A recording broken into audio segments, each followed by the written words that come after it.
So welcome back to the session of the Hindu newspaper analysis. Today we will discuss mainly four issues. The first issue is Justice Surya Kant take oath as 53rd Chief Justice of India. Second issue is related to advisory opinion taken by the Supreme Court. And third issue is related to WHO's norm of one doctor per 1000 people. Fourth issue is related to labor code. So let's discuss all the issues in detail. In this session, we will discuss what is the process to appoint a new Chief Justice of India. Lecture is important for GS paper 2, for prelims and for mains. Why in news? Justice Surya Kant took oath as the 53rd Chief Justice of India at the Rashtrapati Bhavan. Recently, Justice Surya Kant ने 53rd Chief Justice of India के तौर पर राष्ट्रपति भवन में oath taking किया है. President Droupadi Murmu sworn in Justice Kant.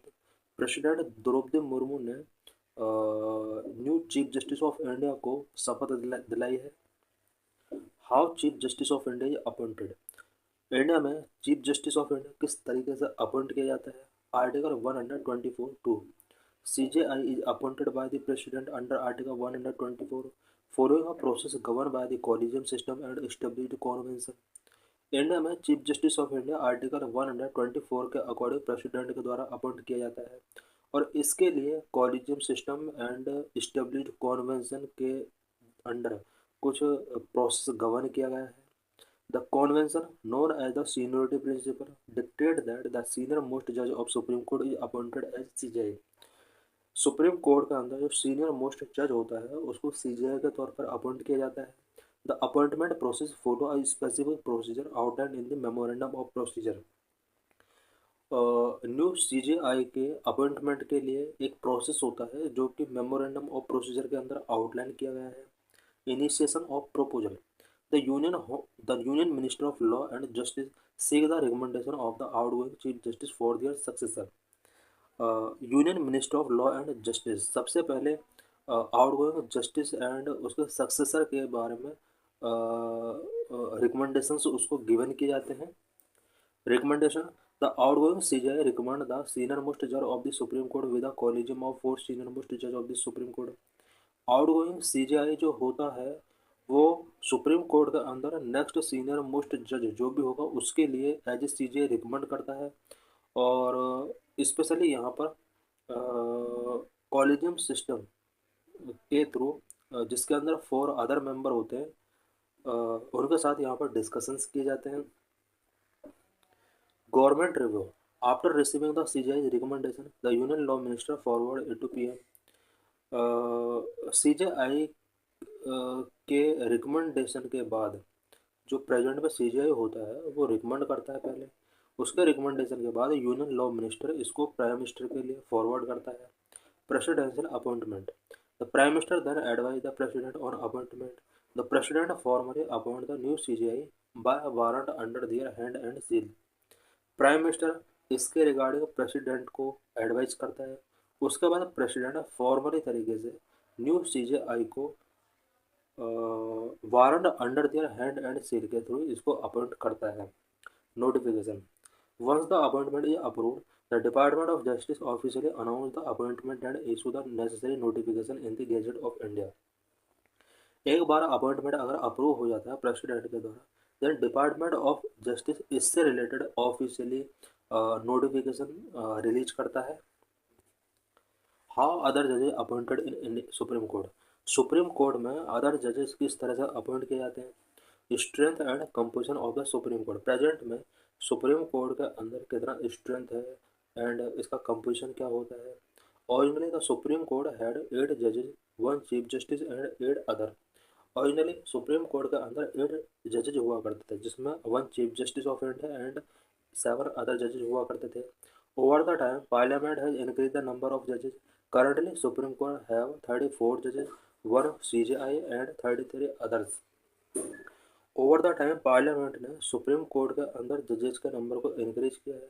Present में 34 जजेस हैं जिसमें से 1 chief justice of India and 33 other जजेस वर्क कर रहे हैं. What are qualifications for appointment as a जज. जज के रूप में अपॉइंट होने के लिए क्या क्या क्वालिफिकेशन होना चाहिए. Under Article 124(3) of the Constitution, a person can be appointed as a judge of the Supreme Court if he or she be a citizen of India, must have served as a judge of the High Court for at least 5 years, or an advocate of a High Court for at least 10 years. High court में at least 5 year वो जज होना चाहिए, या फिर किसी high court में at least 10 year वो एडवोकेट होना चाहिए। Must be a distinguished jurist in the opinion of the president, president के ओपिनियन में वो डिस्टिंग्विश्ड जूरिस्ट होना चाहिए, जूरिस्ट होना चाहिए। What is appointment process? Appointment process क्या होता है जजेस का? जजेस of the supreme court are appointed by the president under clause 2 of the article 124 of the constitution. Constitution का आर्टिकल 124 के अकॉर्डिंग सुप्रीम कोर्ट में जजेस का अपॉइंटमेंट प्रेसिडेंट के द्वारा किया जाता है। The president consult with the जजेस of the high court and supreme court to make informed appointment. Appointment करने के लिए president high court and supreme court के जजेस के साथ कंसल्ट करता है। Oath process, every appointed judge must make and subscribe to an oath before the president or an appointed person.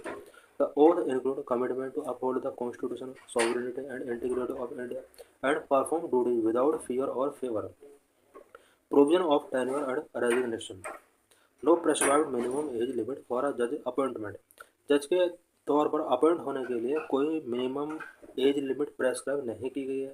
Serve until they reach to the age of 65 year, may resign before reaching the age of 65 year by tendering their resignation to the president. Salary and allowances of judge of Supreme Court. Only Parliament determines salaries, allowances, privileges, leave, and pension of the Supreme Court judges. All are charged upon the Consolidated Fund of India. Salary और allowance, privilege, leave, pension, ये सब parliament decide कर सकती है। और जो भी charge किए जाते हैं वो कंसोलिडेटेड फंड ऑफ इंडिया के थ्रू ही चार्ज किए जाते हैं। What R post retirement restrictions? जजेस के ऊपर पोस्ट रिटायरमेंट कुछ रेस्ट्रिक्शंस होते हैं। अ जज of the supreme court after retirement is prohibited from practising law in any court in India और pleading before any government authority, but according to article 128 any retired judge of the Supreme Court can be called back to sit and act as a Supreme Court judge by the CJI with the prior permission of the President of India. Supreme court का जज अगर retire हो जाता है then वो India के किसी भी कोर्ट में प्रैक्टिसिंग नहीं कर सकता है।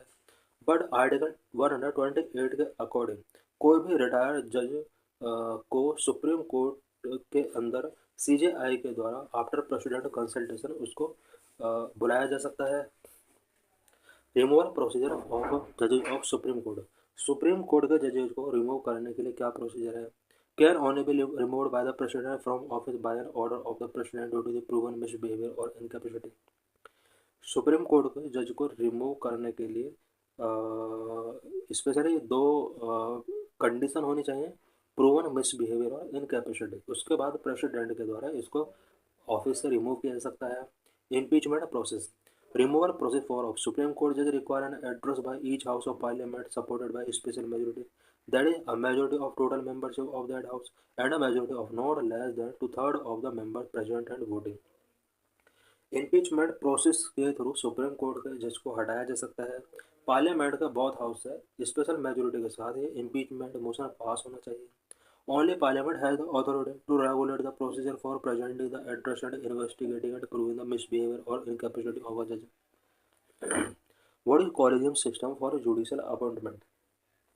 प्रेजेंट में जो भी जुडिशियल अपॉइंटमेंट किए जाते हैं वो कॉलेजियम सिस्टम के थ्रू ही किए जाते हैं। बट ये कॉलेजियम सिस्टम क्या है? हायर जुडिशरी जजेस are appointed through the collegium system. Higher judiciary जजेस का अपॉइंटमेंट कॉलेजियम सिस्टम के थ्रू ही कराया जाता है। The collegium comprising of the CJI and 4 senior most जजेस of the supreme court decide on appointment, elevation and transfer of जजेस। Collegium जिसके अंदर एक CJI होता है एंड 4 सीनियर मोस्ट जजेस होते हैं, यही डिसाइड करते हैं कि जजेस का अपॉइंटमेंट, एलिवेशन, ट्रांसफर कैसे किया जाना है। In constitution term collegium is not mentioned but has been established through judicial pronunciation. Constitution के अंदर कॉलेजियम मेंशन नहीं है। What are first, second and third and fourth जजेस case of supreme court? First, second, third and fourth जजेस case के through ही collegium system का development हुआ। बट ये केसेस क्या हैं? फर्स्ट जजेस case 1981, The ruling gave the executive primacy over the judiciary in judicial appointment and transfer for the next 12 years. Judicial appointment and transfer के लिए यहाँ पर एग्जीक्यूटिव को प्राइमेसी गिवन किया गया और ये 12 ईयर के लिए प्रोविजन किया गया था। इट मीन्स यहाँ पर 1981 के बाद 12 ईयर तक यहाँ पर जुडिशरी अपॉइंटमेंट एंड ट्रांसफर से रिलेटेड एग्जीक्यूटिव को ज़्यादा पावर गिवन की गई थी। It declared that the primacy of the CJI recommendation or on judicial appointment and transfer can be refused for cognate reasons. Second Judges Case 1993. Supreme Court introduced and institutionalized the collegium system.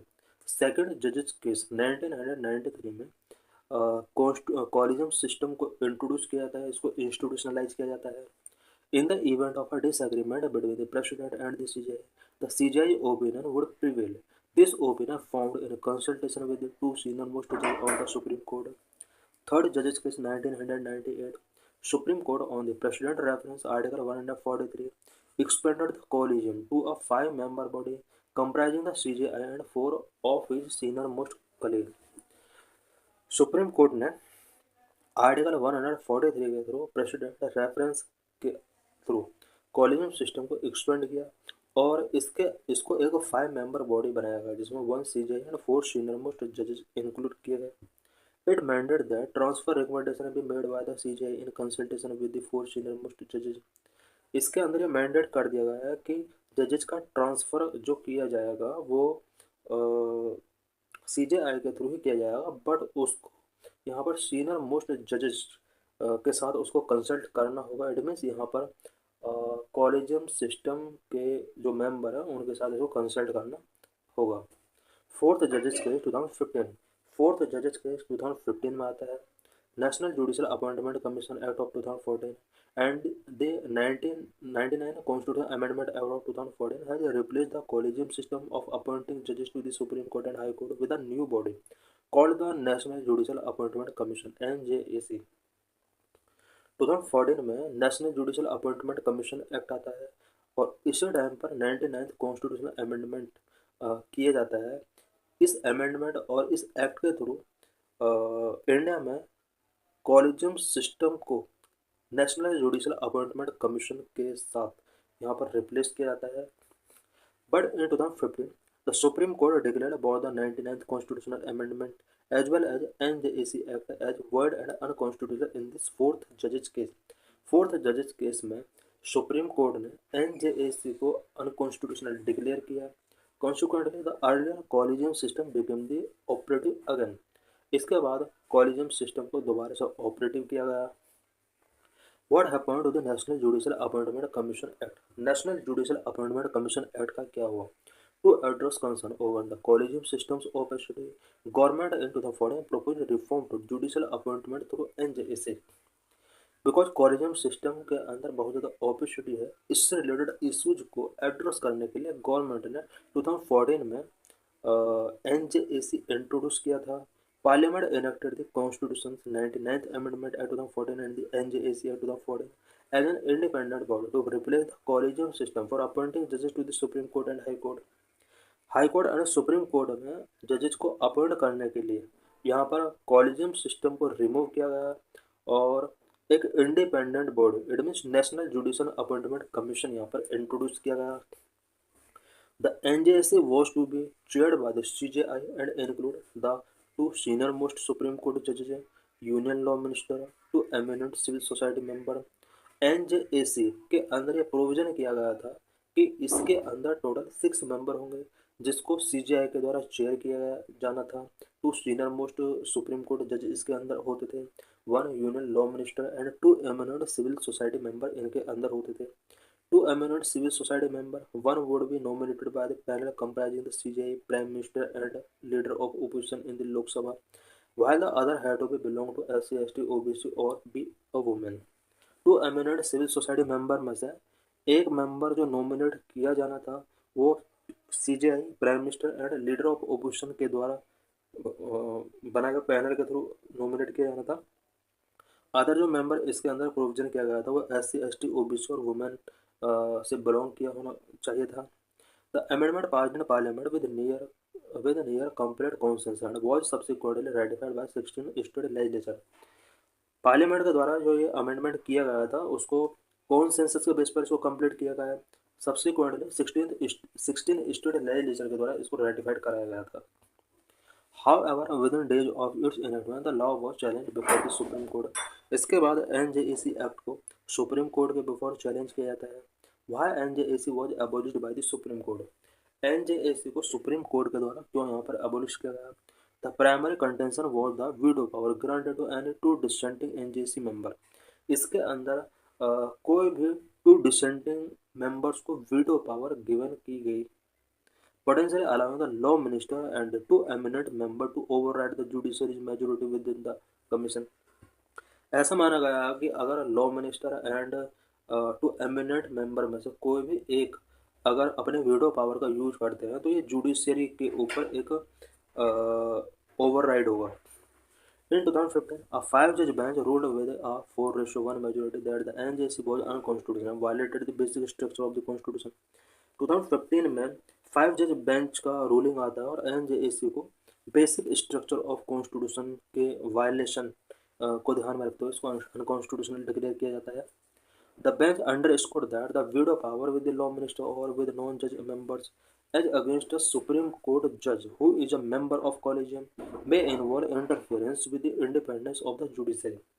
Supreme court bench ने कहा था कि जो veto power अगर law minister या non जज member के द्वारा वीटो पावर का यूज किया जाता है देन ये जुडिशरी के इंडिपेंडेंसी में एक तरीके से इंटरफेरेंस हो सकता है। This is PYQ related to this issue with reference to the Indian judiciary consider the following statement. 2021 में क्वेश्चन पूछा गया था, any retired judge of the Supreme Court of India can be called back to sit and act as a Supreme Court judge by the Chief Justice of India with the prior permission of the President of India। Statement is true। A High Court in India has the power to review its own judgment as the Supreme Court does। Statement also true। So the correct answer is C, both 1 and 2। Means critically examine the Supreme Court's judgment on a National Judicial Appointment Commissioner 2014 with reference to appointment of judges of higher judiciary 2017 में question पूछा गया था।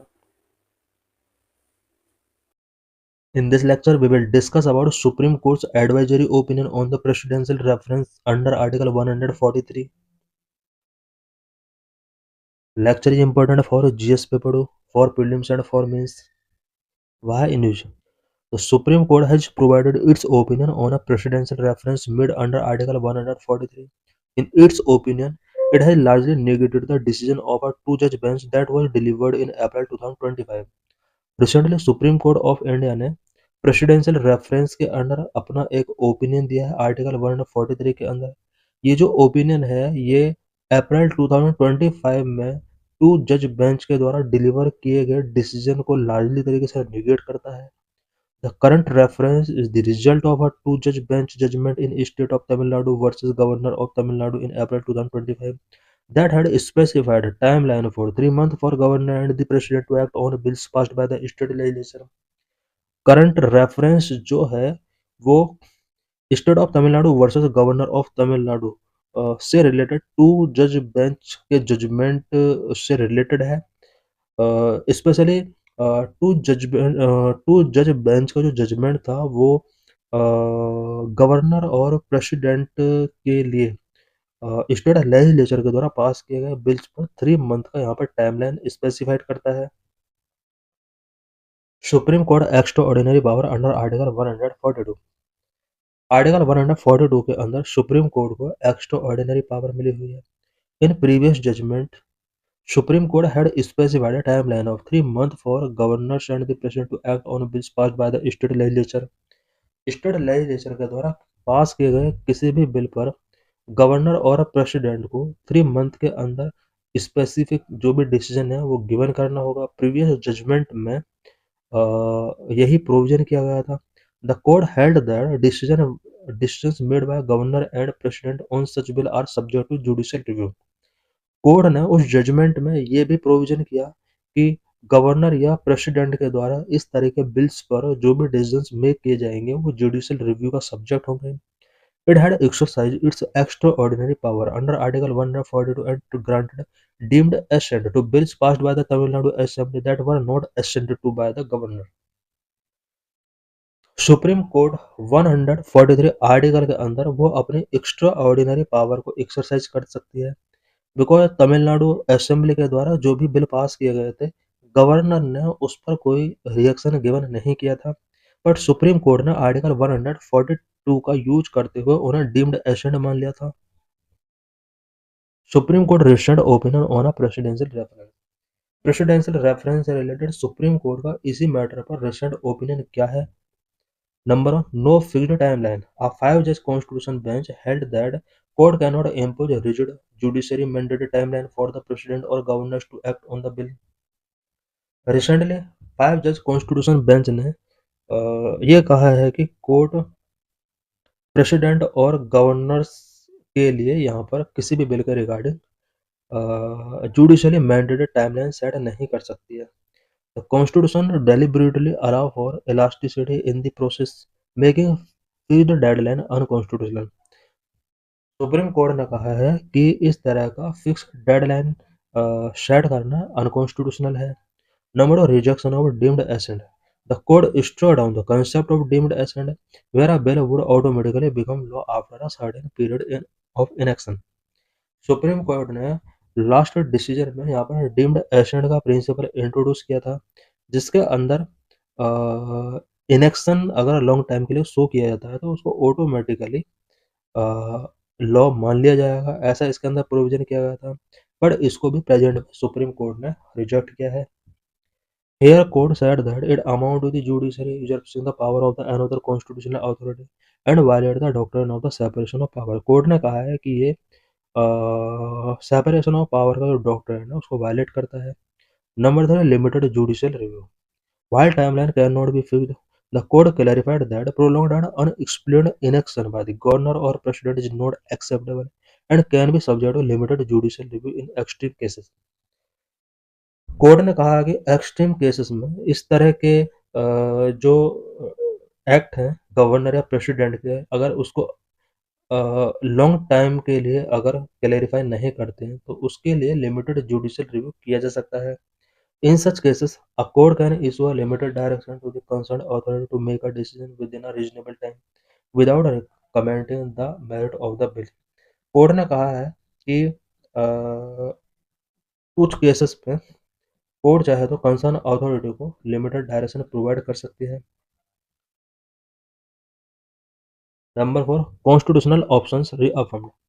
The judgment reaffirmed the three constitutional options available to the governor under Article 200: grant assent, withhold assent, and return the bill for the consideration. Reserve the bill for the president consideration. Article 200 के अंदर governor के पास जो three constitutional options available होते हैं, supreme court के इस judgement ने उसको रीअफर्म किया है। Number 5, overall earlier ruling. This judgment is different from an earlier two-judge bench ruling in April 2025 in the state of Tamil Nadu versus Governor of Tamil Nadu that has set a specific timeline and introduced the idea of deemed assent for the bill. In that specific instance, a move that had been controversial. What is Article 143 of the Indian Constitution? Indian Constitution का Article 143 के अंदर क्या-क्या provision किए गए हैं? Article 143 advisory jurisdiction empower the president to seek the Supreme Court advisory opinion on any question of law or fact that is of public importance. Article 143 के under president को यहाँ पर कुछ एडवाइजरी जुरिस्डिक्शन मिला हुआ है। इट मीन्स सुप्रीम कोर्ट से वो कुछ मैटर पर एडवाइस टेकिंग कर सकती है, सुप्रीम कोर्ट का ओपिनियन टेकिंग कर सकती है, मैटर जो कि पब्लिक इंपॉर्टेंस वाले हैं। It establish the supreme court's advisory jurisdiction which is exclusive to the president. Types of questions referred. President किस किस टाइप के क्वेश्चन सुप्रीम कोर्ट को रेफर कर सकती है ओपिनियन के लिए? Article 143(1).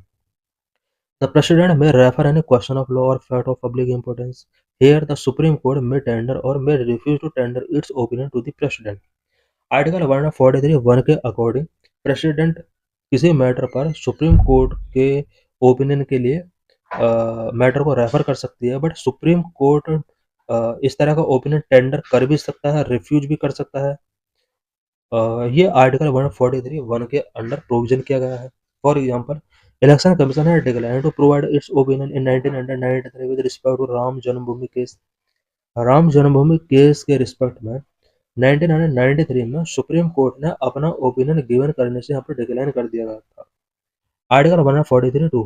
It allows the President to refer dispute arising from out of any pre-constitutional agreement, treaty, covenant, sanad or other similar instruments. Supreme Court must tender its opinion to the President. Second case में president चाहे तो supreme court से कुछ special issues से related such as pre constitutional agreement, treaty, covenant, सनद and other similar instrument पर opinion taking कर सकती है।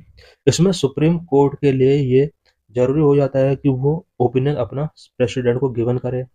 Nature of the advice, supreme court जो भी एडवाइस गिवन करता है उसका क्या नेचर होता है।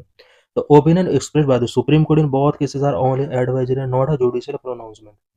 ये जो ओपिनियन होते हैं जुडिशियल प्रोनाउंसमेंट नहीं होते हैं, ओनली एडवाइजरी नेचर होता है इनका।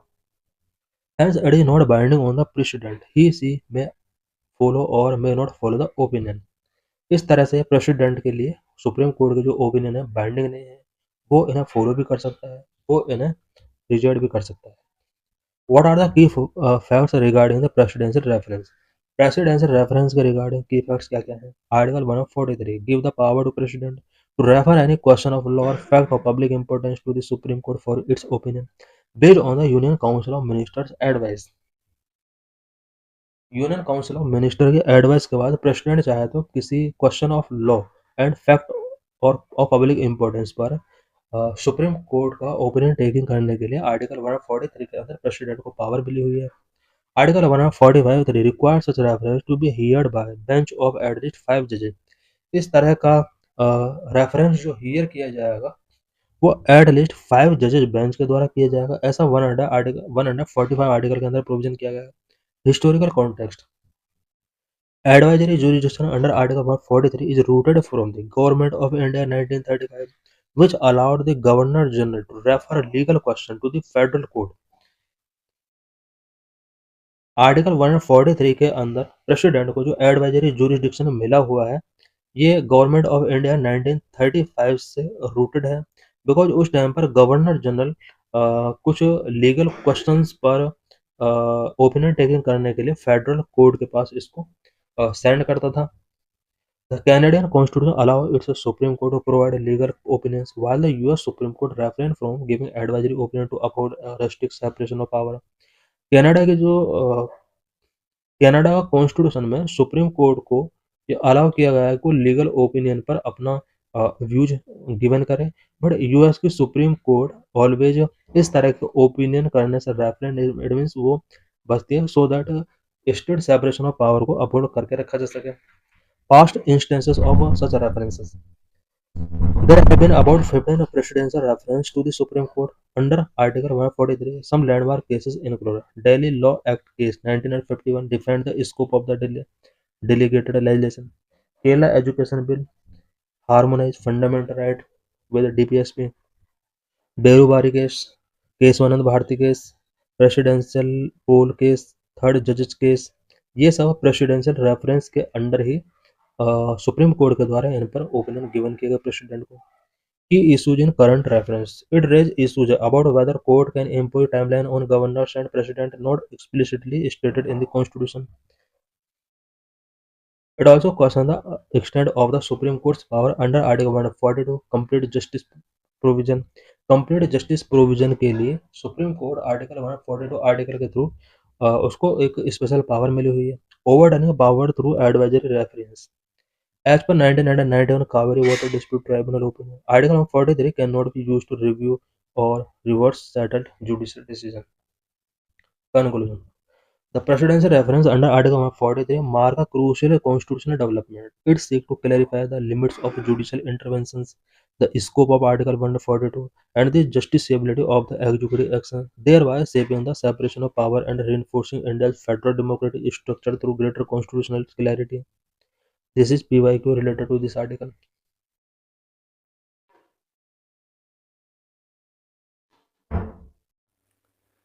In this session, we will discuss about healthcare in India. We will also discuss about doctor population ratio in India. The World Health Organization has historically used a benchmark of one doctor per 1,000 people as a general indicator of health workforce adequacy for achieving universal health coverage. World health organization health workforce adequacy के general indicator के तौर पर one doctor पर 1000 population के benchmark को historically use करता रहा है so that universal health coverage को अचीव किया जा सके. However, the WHO does not mandate a single universal ratio for all countries as optimal healthcare coverage depend on various local factors. WHO world के सभी countries में single universal ratio follow नहीं करता है बिकॉज सभी कंट्रीज के अंदर local factors different हैं. Population serve by each doctor as cited in the parliament replies across year. India में वन डॉक्टर कितने पॉपुलेशन को कवर करता है. 2017 में 1700 पीपल पर वन डॉक्टर हुआ करता था. 2015 में 1674 पीपल पर वन डॉक्टर हुआ करता था. वहीं 2024 में 1262 पीपल पर वन डॉक्टर वर्क कर रहा है इंडिया के अंदर. A history of Indian public health policies in the last decade. Last decade में इंडियन पब्लिक हेल्थ पॉलिसीज क्या रही हैं.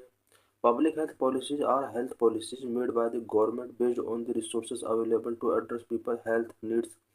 पब्लिक हेल्थ पॉलिसीज गवर्नमेंट के द्वारा बनाई गई वो हेल्थ पॉलिसीज होती हैं जो कि अवेलेबल रिसोर्स के बेस पर पीपल के हेल्थ नीड को एड्रेस करने के लिए लॉन्च की जाती हैं. National Rural Health Mission was launched in 2005 and National Health Mission was launched in 2013. India में 2005 में national rural health mission launch किया गया था. इसके बाद नेशनल हेल्थ मिशन NHM 2013 में लॉन्च किया गया था. National health mission had various policies which strengthen the secondary and tertiary level health care in the public sector. National health mission के अंदर वेरियस पॉलिसीज टेकिंग की गई हैं जो कि पब्लिक हेल्थ सेक्टर में secondary and tertiary level health care को strengthen करने के लिए इम्पोर्टेंट रही हैं.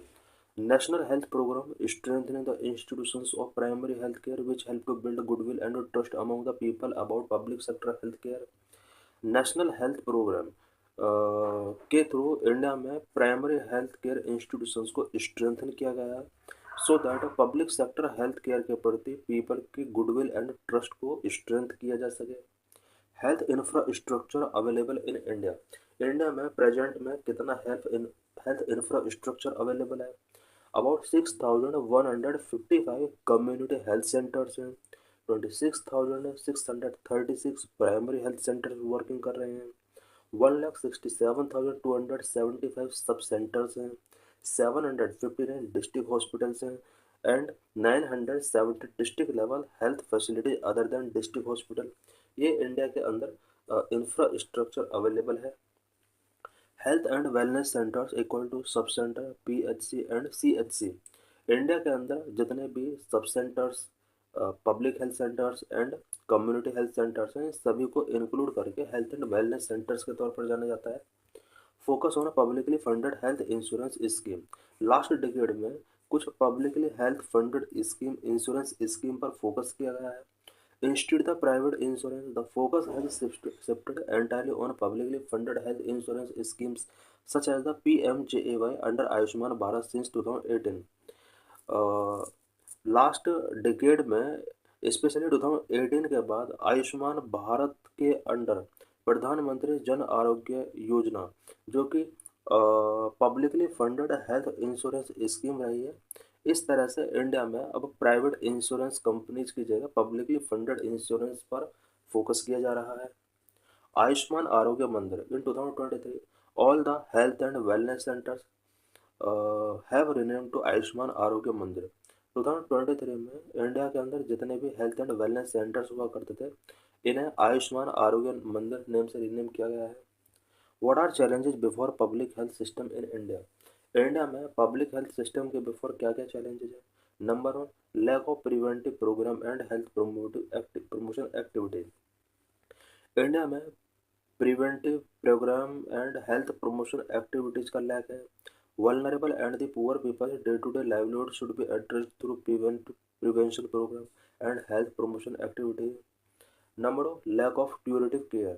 It is basic primary and secondary level curative care that are needed in public health.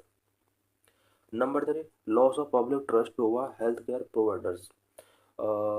Health care providers को लेकर पब्लिक ट्रस्ट लॉस हुआ है. Trust of people loss private sector due to commercial interest and public sector due to over crowding of health care with inadequate infrastructure. Number four, more favouring the growth of private sector. India में private sector को बहुत ज़्यादा favouring किया जा रहा है. The government has weakened the public health system by not strengthening secondary and tertiary level care in the public sector and instead of favouring the growth of the private sector. About national health mission. National health mission से related कुछ important points के बारे में हम discuss करेंगे. National health mission was launch in 2013.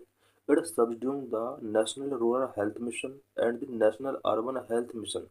National rural health mission and national urban rural health mission को इसमें subsume किया गया.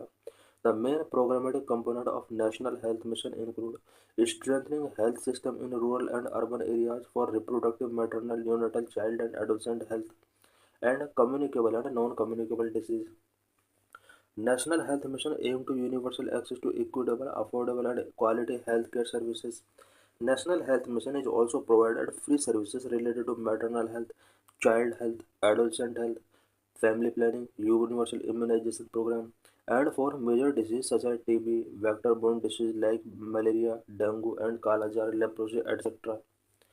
Objectives of National Health Mission: reduce total fertility to 2.1, reduce maternal mortality rate to 1 by 1000 live birth, reduce infant mortality rate to 25 by 1000 live birth, prevention and reduction of anemia in women aged 15 to 49 years, prevent and reduce mortality and morbidity from communicable, non-communicable injuries and emergency disease, reduce household expenditure on healthcare expenditure, reduce annual incidence and mortality from TB by half, reduce prevalence of leprosy to less than 1 by 10,000, annual malaria incidence to be less than 1 by 1000, less than 1% microfilariae prevalence in the all district, aims to Kala-Jar elimination by 2015, less than 1 case पर 10,000 population in all block. ये कुछ इसके objectives रहे हैं. Major initiative supported under national health mission. National health mission के अंदर major initiative क्या क्या रहे हैं. नंबर, राष्ट्रीय बाल स्वास्थ्य कार्यक्रम, जननी Shishu Suraksha Karyakram, implementation of free drug and free diagnostic services initiatives, PM national dialysis programme, Ayushman Bharat, Pradhanmantri Jan Arogya Yojana. Achievement of national health mission. National health mission के क्या क्या अचीवमेंट रहे हैं. Number one, improvement in health indicators. Health indicators में काफ़ी इम्प्रूवमेंट हुआ है. Significant improvement in maternal mortality ratio, infant and under 5 mortality rates. Number two, growth in public health facilities. National Health Mission target to build a network for public health facilities with health and wellness centers. It also offer comprehensive primary and secondary care services to the citizens. Number three, health sector reforms. National Health Mission enable the design and implementation of reform especially related to governance, procurement and technology. Number four, addressing high out-of-pocket expenditure. To reduce current high level of OOPE, free drugs and free diagnostic services initiative have been implemented under the National Health Mission. Almost 70% of the OOPE is on account of drugs and diagnostic. Primary healthcare key statistics. Healthcare centers network in India. India has about 1,69,615 सब centres. 31, ये data हम पीछे पढ़ चुके हैं कि India के अंदर कितने सब सेंटर्स हैं, कितने प्राइमरी हेल्थ सेंटर्स हैं एंड कितने कम्युनिटी सेंटर्स हैं. वहाँ पर ये डाटा थोड़ा डिफरेंट हो सकता है बिकॉज ये स्लाइड पुरानी है और वो जो पीछे हमने स्टडी किया था वो अपडेटेड है. Health and Wellness Centers expansion. India has established 1.6 lakh plus health and wellness centers which deliver comprehensive services such as NCD care and maternal and child health. Improve doctor population ratio in India. India doctor population ratio currently stand at 1 ratio 834, surpassing the WHO standard of 1 ratio 1000, which indicated progress in the healthcare access. Present में India के अंदर जो doctor population ratio है वो 1 ratio 834 है, जबकि WHO ने यहाँ पर एक स्टैंडर्ड सेट किया हुआ 1:1000. Healthcare spending. India invests 2.1% of its GDP in health, emphasizing the strengthening of primary care through Ayushman Bharat and health and wellness centers. Changing nature of health care. India में health care का किस तरह से nature change हो रहा है. Evolving public health landscape. Public health landscape India में evolve हो रहा है. India's public health challenges are evolving due to lifestyle changes, urbanization, and economic growth, necessitating updated health strategies. Rise of non-communicable disease. India में non communicable disease rise हो रहे हैं. NCDs like diabetes, cardiovascular disease, and cancers account for over 60% of global health, 60% of global death. Antimicrobial resistance (AMR). AMR poses a critical threat due to antibiotic overuse, endangering effective treatment and increasing mortality and healthcare costs. Mental and zoonotic health threat. Mental health disorders are rising across all ages, and diseases like COVID-19 highlight the need for integrated health system. Need for a holistic approach. Effective public health today require an integrated view that consider environmental conditions, social determinants, and individual health behavior. Key concern in primary health care. Primary health care के before क्या क्या key concern है. Inadequate infrastructure. Many primary health centres lack basic facilities. Only 30% of the primary health centre operate with all the required infrastructure. Shortage of human resource. There is a significant shortage of doctors, nurses, and lab technicians. For example, over 65% of community health centers specialist posts were vacant. High out-of-pocket expenditure. Despite public scheme, more than 48% of health expenditure in India is covered out of pocket by individuals, often leading to catastrophic health spending. Limited access in rural and remote areas. Nearly 8% of sub-centers and PSCs are in hard-to-reach areas with poor connectivity, hampering healthcare delivery to hilly and tribal populations. Overburdened facilities. PSCs often serve populations significantly larger than the recommended 1 PSC per 30,000 population, 20,000 in the tribal areas, compromising quality of care. Fragmented preventive and curative care. Preventive, uh, promotive, and curative services lack integration. Maternal health services are available in fewer than 20% of primary care facilities.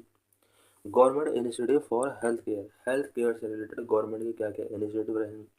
Ayushman Bharat health and wellness centres provide primary health services including preventive, curative and palliative care इन 1,50,000 सब centres and PSCs across India. National Health Mission seek to enhance healthcare infrastructure and accessibility, focusing on child and maternal health, immunization, family planning, and disease control. प्रधानमंत्री Ayushman Bharat health infrastructure mission enhance health infrastructure through block public health units and improve district health systems. Indian public health standard standardize healthcare quality by defining minimum service norms and improving consistency in the primary healthcare. National Digital Health Mission (NDHM) aims to digitize health record and improve healthcare efficiency and accessibility through digital platform. Jan, Jan Aushadhi Scheme provide affordable generic medicine through Jan Aushadhi Kendras, ensuring access for rural population. Enhance community engagement. इसी तरह से यहाँ पर बहुत सारे point हैं. Encourage public private partnership, increase finance and governance, improve quality and accountability.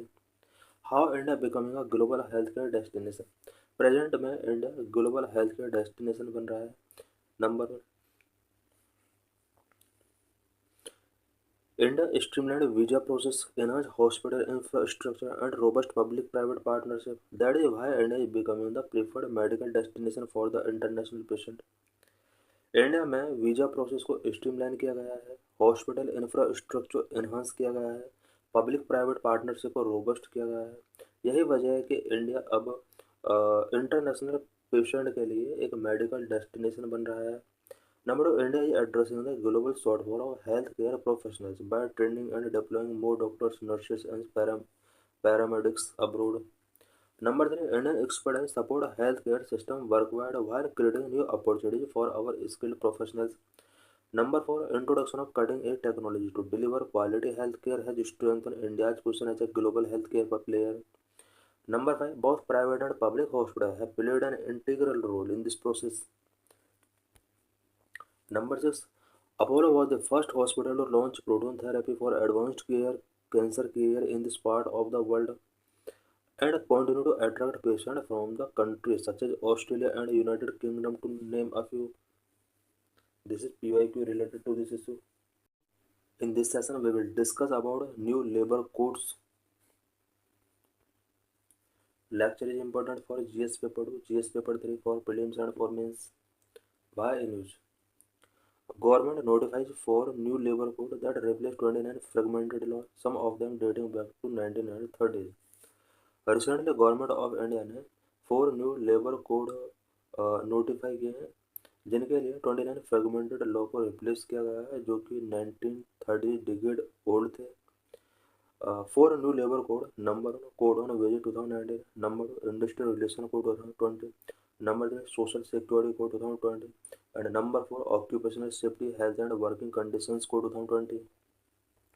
Workers' rights in India are protected by a framework of constitutional provisions and various labor laws that are being consolidated into 4 major codes to improve workers' welfare and simplify compliance. Worker के welfare को improve करने के लिए compliance को simplify करने के लिए India के अंदर जितने भी लेबर लॉ थे उन्हें 4 मेजर कोड्स के अंदर कंसोलिडेट किया गया है कि rights of workers included into 4 major code. इन मेजर कोड के अंदर वर्कर्स के लिए कौन कौन से राइट गिवन किए गए हैं? Minimum wage right, timely payment of wages, protection from discrimination, social security benefits, just and humane working condition and the right to organise and form trade unions. Key constitutional and legal framework related to workers से related key constitutional and legal framework क्या है? Constitutional guarantees. Under the constitution of India, labor is a subject of concurrent list and therefore both the central and the state government can enact legislation.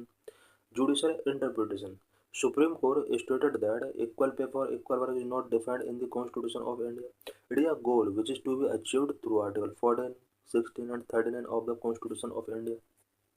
Article 14, equality before the law or equal protection of law within the territory of India. Article 16, right of equal opportunity in the matter of public employment. Article 39C, economic system should not result in the concentration of wealth and means of production to the detriment of the entire society. The 4 labor codes. These are a significant reform to simplify and consolidate 29 existing central level laws to provide better protection and a coherent framework. Number 1, Code on Wages 2019 guarantees minimum wage, timely payment and equal pay for equal work for all workers, organized or unorganized. Code on wages 2019 के अंदर कुछ special provision किए गए हैं minimum wage से related, timely payment से related, equal pay for equal work से related.